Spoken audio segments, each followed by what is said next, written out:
सभी श्रोताओं का कबीर के दोहे में हार्दिक स्वागत, अभिनंदन। आज के इस वीडियो में आप सभी के सामने प्रस्तुत है कबीर जी का एक दोहा और उसकी विस्तृत व्याख्या। बढ़ते हैं दोहे की तरफ।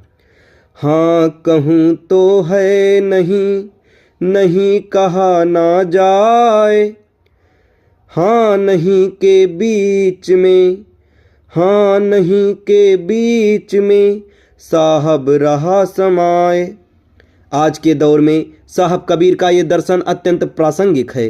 स्वयं को सर्वज्ञ मानने वाले कुछ बुद्धिजीवी अपने बौद्धिक दंभ में उस अगम्य असीम और अनंत सत्ता को सीमित तर्कों तथा संकुचित बुद्धि की कसौटी पर कसने की भूल करते हैं तथा ईश्वर के अस्तित्व पर बहस छेड़ते हैं। ऐसे ही स्वयंभू ज्ञानी वर्ग के लिए साहब कबीर का ये दोहा आज भी एक तीखा और सटीक प्रतिकार है। हाँ कहूँ तो है नहीं।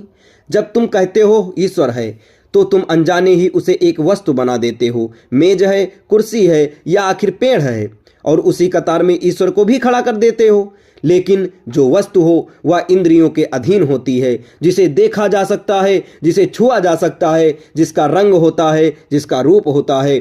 परमात्मा तुम्हारी आंखों का विषय नहीं है, वह तो वह है जिसके कारण तुम्हारी आंखें देख पाती हैं। यदि हम कहें हैं कि ईश्वर है तो इसका अर्थ हुआ कि वह हमारी बुद्धि की पकड़ में आ गया है, लेकिन जो परम है वह बुद्धि से ऊपर है।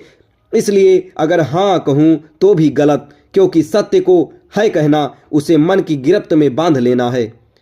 जो तुम्हारी बुद्धि की पकड़ में आ जाए वह परम नहीं हो सकता, जो तुम्हारी मुट्ठी में आ जाए वह विराट कैसे हो सकता है, जो तुम्हारी बुद्धि की परिभाषा में कैद हो जाए वह असीम कैसे हो सकता है।